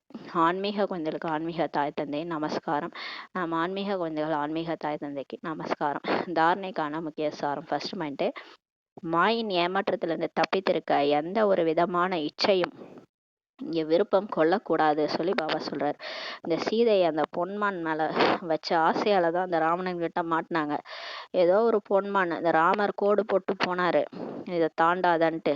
இவங்க அந்த பொன்மானை பார்த்து ஆசைப்பட்டு கடைசியில அந்த ராவணன் கிட்ட போய் மாட்டிட்டாங்க. அது மாதிரி பாபா நம்மளை பொத்தி பொத்தி வளர்க்குறாரு. ஒரு கோடு போட்டு வச்சிருக்காரு ஸ்ரீமத்துன்ட்டு. அந்த கோட்டை தாண்டாத குழந்தை தாண்டினா மாயா வந்துரும்ன்றாரு. நம்ம அதை பாருங்க, நமக்கு அப்படியே அந்த மாயா அந்த கோட்டுக்கு பக்கத்துல அப்படியே விதவிதமா வந்து வச்சுட்டு காட்டுது. அப்படியே விதவிதமா அப்படியே கவர்ச்சி பண்ணுது. அது மாட்டுக்கும், இந்த பத்தியா இது தரவா இது தரவா அப்படின்னு சொல்லி இந்த குழந்தைகளுக்கெல்லாம் நம்ம சாக்லேட் கொடுக்குற வரியா வரியான்ட்டு அந்த மாதிரி இந்த மாயா பண்ணுது நம்ம குழந்தைகளுக்கு. அதுவும் யாரு, மத்தவங்கள விட்டுருது. பாபா குழந்தைகளை தான் விட மாட்டேன்ட்டு அவங்கள்ட்ட தான் வந்து இந்த பெராக் காட்டிட்டு இருக்குது, வரியா வரியான்ட்டு. அதான் பாபா சொல்றாரு, குழந்தைகளே ஸ்ரீமத்தை தாண்டிடாதீங்க, மாட்டிக்குவீங்கன்றாரு. ஒரு விதமான இச்சையும் நீங்க இங்க கொள்ளக்கூடாது. இச்சா மாத்திரம் அவித்யா, ஆசைன்னா என்னன்னே தெரியாத நிலையில இப்பயே ஆக்கி விட்டுறாரு. அப்புறம் தேவதையான பிறகு அதே மாதிரி ஆயிடுறான். அங்க போய் பாருங்க, அப்படியே கொட்டி கிடக்கும் தங்கம் வைரம் வைடூரியம், ட்ரெஸ்ஸு, சாப்பாடு, 36 வகை உணவுகள், எது மேலேயும் ஆசை இல்லை. ஏன்னா இங்கேயே நமக்கு ட்ரைனிங் கொடுத்துருக்காருல்ல, அந்த மாயாட்ட போகாத அப்படின்னு. அந்த மாதிரி நம்ம அங்க போயிட்டு எல்லாம் இருந்தாலும் எது மேலேயும் ஆசை இல்லாம வாழ இப்பயே கத்து கொடுத்துறாரு. அது மாதிரி ஆயிடுங்கன்னு சொல்லி சொல்றாரு. 2வது பாயிண்ட், உலக அரசாட்சியின் பரிசு பெறுவதற்காக முக்கியமானது தூய்மையாகும். முக்கியமா உலகத்தையே நீங்க அரசாட்சி பண்ணணும்னா முக்கியமானது உங்களுக்கு தேவை தூய்மை தான். அதாவது எண்ணம் சொல் செயல்ல தூய்மையா இருக்கணும். உடம்பால நான் தூய்மையா இருந்தேன், நான் வந்து பிரம்மச்சரியம் ஃபாலோ பண்றேன், அது மட்டும் முக்கியம் கிடையாது குழந்தாய். எண்ணம் சொல் செயல், எண்ணத்துல கூட தூய்மையா இருக்கணும்ன்றாரு. சொல்லு பேசுற வார்த்தையில தூய்மையா இருக்கணும், செயல்லையும் தூய்மையா இருக்கணும். அப்போதான் வந்து உலக அரசாட்சி பெற முடியும். எனவே தூய்மையானவராக ஆவதற்கான துணிவு கொள்ளணும்னு சொல்லி சொல்றாரு. ஆத்ம உணர்வுல வரணும். அந்த உடம்பே நான் இல்லை, உடம்பே மறந்து போயிடணும். உடம்புக்கு என்ன நடந்தாலும் உங்களுக்கு தெரியக்கூடாது. அந்த மாதிரி ஆத்ம உணர்வுல வர்றதுக்கு துணிவு வேணும்ன்றாரு. தங்களது நடத்தைகளை திருத்த வேண்டும். ஆத்ம உணர்வுல வந்தாதான் நடத்தை திருந்தோம். தேக உணர்வுல வந்தா நடத்தையே திருந்தாது. தன்னுடைய தேகம் அதையே நினைச்சுக்கிட்டு எனக்கு அங்க வலிக்குது இங்கே வலிக்குதுன்னு நம்மளே வந்து உடம்பு கான்சியஸ்லயே இருந்துட்டு மற்றவங்களையும் தொந்தரவு பண்ணிட்டே இருப்போம். அதனால பாபா ஆத்ம உணர்வுகளை வந்து நடத்தைகளை திருத்தணும்னு சொல்லி பாபா சொல்றாரு. வரதானம், எப்போதும் நினைவில் குடைநிலைக்கு கீழே இருங்க. மரியாதையின் கோட்டுக்குள் இருக்கக்கூடிய, திரும்ப வந்துட்டாரு பாபா, அந்த ஸ்ரீமத் என்ற கோட்டுக்குள்ள இருக்கணும். எப்பவுமே பாபா நினைவு குடைநிழல்லே இருக்கணும். அது மாதிரியே இருக்கக்கூடிய மாயை வென்ற, அப்பதான் மாயா கிட்டக வராது, இல்லைன்னா வந்து நுழைஞ்சிரும். மாயை வென்ற மாயாஜீத் விஜயி ஆகுக என்ற வரதானம் கொடுக்குறாரு. எப்பயுமே பாபா நினைவு என்ற குடைநிழல் மற்றும் ஸ்ரீமத்தை தாண்டக்கூடாது. ஸ்ரீமத்தை தாண்டினீங்கன்னா அந்த மாயா கூட தான் நீங்க வாழ்ந்துட்டு இருக்கிறீங்கன்னு அர்த்தம். நல்லா தெரிஞ்சுக்கலாம். யாரெல்லாம் ஸ்ரீமத் படி நடக்கலையோ அவங்க மாயா கூட தான் வாழ்ந்துட்டு இருக்காங்க. அதான் பாபா சொல்றாரு, எப்பயுமே ஸ்ரீமத்து மற்றும் குடைநிழல்லே இருங்க, அப்பதான் மாயை வெல்ல முடியும்னு சொல்லி பாபா சொல்றாரு. பாபாவின் நினைவு மட்டும்தான் குடைநிழல் ஆகும். எது குடைநிழல்? இந்த சங்கம யுகத்துல நமக்கு குடைநிழல் எது? வெயில் அடிச்சாலும் மழை அடிச்சாலும் குடை எடுத்துட்டு போறோம் இல்லையா, அது மாதிரி இங்க வந்து மாயா வந்து வெயிலே அடிக்கும், புயலையும் கொண்டு வரும், என்ன வேணாலும் பண்ணும், பிச்சுக்கிட்டு போகும் நம்மளோட குடையெல்லாம். அந்த குடையெல்லாம் பிச்சுட்டு போயிடும். பாபாவுடைய நினைவுன்ற குடை வந்து போகாது, எப்பயுமே நம்மளை விட்டு போகாது. பாபாவுடைய நினைவு மட்டும்தான் உங்களுடைய இப்போ குடைநிழல், பிராமணர்களுடைய குடைநிழல். அதை மட்டும் மறந்துடாதீங்க. குடைநிழல் இருப்பது என்றால் மாயாஜித் விஜய் ஆவதாகும். எப்பயுமே குடை நிழல்ல இருந்தீங்கன்னா நீங்க மாயை வென்ற ஆத்மா. அதனாலதான் இந்த பரமசிவன் கழுத்துல இருந்த பாம்பு வந்து கருடன்ட்ட கேட்டுச்சான், கருடா சௌக்கியமான்ட்டு. அப்ப மாயா கிட்டே கேக்குறோம் நம்ம, மாயா சௌக்கியமான்ட்டு. அப்ப மாயா என்ன பண்ணும், நீ இருக்கிற இடத்துல இருக்கிற வரைக்கும் தான் உனக்கு வந்து சௌக்கியம், யாரும் இருக்கிற இடத்துல இருக்கிற வரைக்கும் சௌக்கியம்னு சொல்லிச்சான் கருடா. அப்ப பாருங்க, நம்ம வந்து பரமசிவன் கழுத்துல இருக்க வரைக்கும் தான் நமக்கு சேஃப்டி. அப்ப கருடன்ட்ட சவால் விடுறோம், அதே இறங்கிட்டோம்னா அவ்வளவுதான், நம்மள வந்து அந்த கருடம் பிடிச்சி சாப்பிட்டுரும். அதான் பாபா சொல்றாரு, எப்பவுமே நினைவின் குடைநிழலுக்கு கீழே இருங்க, பாபா நினைவின் குடைநிழலுக்கு கீழே இருங்க, மற்றும் ஸ்ரீமத் மரியாதையின் கோட்டுக்குள் இருங்க. ஸ்ரீமத் என்ன பாபா கொடுக்குறாரு, பாபா நினைக்கணும், அமிர்த வேலை, முரளி படிக்கணும், அப்புறம் என்னென்னலாம் அவர் கொடுத்துருக்க ஸ்ரீமத் முரளியில் என்னென்ன சொல்றாரு அது எல்லாத்தையும், துக்கம் கொடுக்கூடாது, துக்கம் எடுக்கக்கூடாது, இது எல்லாத்தையும் நம்ம ஃபாலோ பண்ணணும். அப்போது உள்ளுக்குள் வருவதற்கு யாருக்கும் தைரியம் இருக்காது. அப்போ வந்து மாயாவுக்கு தைரியம் இருக்காது, அந்த கோட்டுக்குள்ளார வர்றதுக்கு மாயாவுக்கு தைரியமே இருக்காது. ஏன்னா அது யார் போட்ட கோடு, ராமர் போட்ட கோடு, சீதைக்கு ராமர் போட்ட கோடு, ஆத்மா என்ற சீதைக்கு ஈஸ்வரன் போட்ட கோடு. அதுக்குள்ள வர்றதுக்கு மாயாவுக்கு தைரியமே இருக்காதுன்றாரு. மரியாதையின் கோட்டிலிருந்து வெளியேறினால் மாயா வராது, ஆனா நீங்க போயிட்டீங்கன்னா என்ன ஆகும், நீங்க அந்த கோட்டை தாண்டினீங்கன்னா முடிஞ்சு போச்சு கதைன்றாரு. மாயா துவம்சம் பண்ணிடும். மரியாதையின் கோட்டிலிருந்து வெளியேறினீங்கன்னா மாயா தன்னுடைய ராக்குதல் புத்திசாலி ஆகும். மாயா என்ன பண்ணிடும், தோல் மேல கையை போட்டு அவங்க கூட்டின்னு போயிடும், அவ்வளவுதான். அப்புறம் நம்ம வந்து பிகேவா இருக்க மாட்டோம், நான் பிகேவா ஆயிடுவோம். அப்புறம் நான் பிகேக்கெல்லாம் பச்சாதாபம் கடைசியில தான், பாபா பிரத்யட்சம் ஆகும்போது ஐயோ ஐயோன்னு அடிச்சுக்குவாங்க. அது பிகேவா இருந்து நான் பிகேவானா பிரத்யட்சமாகும் போது ஐயோ அப்பயே சொன்னாங்களே கேட்கலையே, இப்ப காட்சியெல்லாம் கிடைக்குது, இப்ப பாபா கூட பக்கத்துல உட்காந்துன்னு போறாங்களே எல்லாரும், நம்மளால போக முடியலையே, அவங்க சொன்னதெல்லாம் உண்மைதானே, ஐயோ நம்ம இப்படி பண்ணிட்டோமே அப்படின்ட்டு பச்சாதாபம் தான். அப்ப மாயா கூட வாழ்ந்தோம்னா இப்ப வந்து மாயா என்ன பண்ணிடும், நம்மள வந்து அவங்களுடையவளா ஆக்கிட்டு புத்திசாலியா, அது வந்து அது புத்திசாலியா ஆக்கிட்டு நம்மள என்ன ஆயிடும், நம்மளை வந்து கோழையாக்கி வச்சிருக்கோம், அதோட எதில் வச்சிருக்கோன்றார். ஆனால் அநேக முறை வெற்றி அடைந்துள்ளோம் பாபா சொல்றாரு. ஆனா குழந்தைகளே, நம்ம அநேக முறை வெற்றி அடைந்திருக்கிறோம், வெற்றி மாலை நம்முடைய நினைவு சின்னமாகும் சொல்லி பாபா சொல்றாரு. பாருங்க, வெற்றி மாலையே உங்களுடைய நினைவு சின்னம் தான், இந்த பாண்டவர்களுடைய நினைவு சின்னம்லாம் உங்களது தான்ன்றாரு. நீங்க தான் வெற்றி அடைஞ்சிருக்கீங்க, போன கல்பத்துல நீங்க தான் அநேக முறை, இந்த கல்பம் இல்ல, போன கல்பம் இல்ல, அதுக்கு முந்தான கல்பம், அதுக்கு முந்தான கல்பம், எத்தனை கல்பம், அடுத்த கல்பம் நீங்க தான் வெற்றி அடைய போறீங்கன்றாரு. இந்த கல்பமும் நீங்க தான் வெற்றி அடைய போறீங்க, உங்களோட நினைவு சின்னம் தான் இந்த 108 மணி மாலைன்றாரு. யாரெல்லாம் 108 அவங்கள சொல்லிட்டு இருக்காரு, 108 மணி மாலையும் நீங்க தான் மாயை வென்று போயிருக்கிறீங்க. இந்த நினைவில் இருந்து எப்போதும் சக்தியாக இருங்கள். நான் தான் வெற்றி அடைந்த ஆத்மா, நான் தான் பரமசிவன் கழுத்துல இருக்கிற பாம்பு, நான் தான் அவரோட குடைநிழல்ல இருக்கிறேன் அப்படின்ற அந்த நினைவுல எப்பயுமே சக்திசாலியா இருங்க. அப்போது மாயாவிடம் தோல்வி அடையவே முடியாது சொல்றாரு. அப்ப நீங்க உங்க மாயாட்ட தோல்வி அடைய முடியாது. மாயா உங்களை பார்த்துட்டு இவங்க வந்து பரமசிவன் கூடவே இருக்கிறாங்க, இவங்கள்ட்ட நம்ம ஒன்றும் செய்ய முடியாதுன்ட்டு கிளம்பிரும், தோல்வி அடைஞ்சிரும்னு சொல்றாரு. அதனாலதான் ஞாபகார்த்தமா பக்தி மார்க்கத்துல எல்லாம் அந்த உற்சவர், மூலவர்ன்றவரு தனியா அப்படியே உள்ளார அப்படியே குளிர்ச்சியா உட்காந்துருப்பாங்க. அந்த உற்சவர்ன்றவங்க அந்த வெளியில வந்து கூட்டிட்டு போவாங்க, அப்படியே டான்ஸ் ஆடி கூட்டு போவாங்க. அப்ப தலையில ஒரு குடை நிழல் இருக்கும், அது வந்து ஈஸ்வரனுடைய நினைவு. அந்த குடை நிழல்ல தான் வெளியில போயிட்டு அவங்க சேவை செய்ய போகணும். அப்பதான் சேவையில டிசர்வீஸ் வராது, பாபா நினைவுலயே சேவை பண்ணணும். அதுதான் வந்து அந்த உற்சவருக்கு அந்த குடை காமிச்சிருப்பாங்க. அது வந்து ஒண்ணும் கிடையாது, இப்ப பாபா நினைவுன்ற குடைநிழல்ல யார் இருக்கிறாங்களோ அவங்க மாயை வென்ற ஆத்மாவா ஆயிடுறாங்கன்னு சொல்றாரு. ஸ்லோகன்: அனைத்து கஜானாக்களையும் தனக்குள் நிறைத்து கொள்ளுங்கள், அப்போது முழுமைத்தன்மையின் அனுபவம் ஏற்படும். இப்ப பாபா நினைச்சு எல்லா கஜானாக்களையும் ஃபர்ஸ்ட் ஞானத்தை நிரப்பிடுங்க. ஞானம் வந்து நல்லா படிச்சு ஃபுல்லா நிரம்பிடுங்க. அடுத்து பாபாட யோகா பண்ணி சக்தி, எல்லா சக்திகளையும் உள்ளடக்கிடுங்க. அப்புறம் குணங்கள், என்னென்ன குணங்கள் பாபாட்ட வந்து நமக்கு கிடைக்குது, அன்பு, அமைதி, சுகம், மகிழ்ச்சி, ஆனந்தம், இந்த மாதிரி தூய்மை. இப்போ முதல்ல தூய்மை சக்தி எல்லாத்தையும் நீங்க நிரப்பி வச்சிருங்க. தனக்குள்ள நிறைச்சிட்டிங்கன்னா தான் நீங்க பாப்சமான நிலைய அனுபவம் செய்ய முடியும். அப்படியே பாபாவுக்கு சமீபத்துல இருக்கிற மாதிரி அனுபவம் ஆகும், பிரம்மா பாபாவுக்கு பக்கத்துல இருக்கிற மாதிரி உங்களுக்கு அனுபவம் ஏற்படும். அப்பதான் நான் யாரு, அப்பதான் நம்ம பிரம்மா பாபாவுக்கு நான் வந்து குழந்தையா இருக்கிறேன்றதே அனுபவம் பண்ண முடியும். அந்த அளவுக்கு கஜானாக்களை நிரப்பிக்கோங்க இப்பேன்னு சொல்றாரு. அப்போது முழுமைத்தன்மை நம்மளுடைய கம்ப்ளீட் ஸ்டேஜும் நம்மளால அனுபவம் பண்ண முடியும். நான் வந்து போன கல்பத்துல எப்படி நான் அவ்யக்த ஹரிஸ்தாவா முழுமை அடைஞ்சு போனேன், அந்த மாதிரி இப்ப நான் அடைஞ்சிட்டு இருக்கிறேன்ற அனுபவம் எப்போ ஏற்படும்னா நமக்குள்ளார எல்லா கஜானாக்களும் கடவுளுடைய எல்லா கஜானாக்களும் நமக்குள்ள நிறைஞ்சு இருக்கும் போதுதான் சொல்லி பாபா சொல்றாங்க. ஓம் சாந்தி. நன்றி பாபா, நன்றி. நன்றி.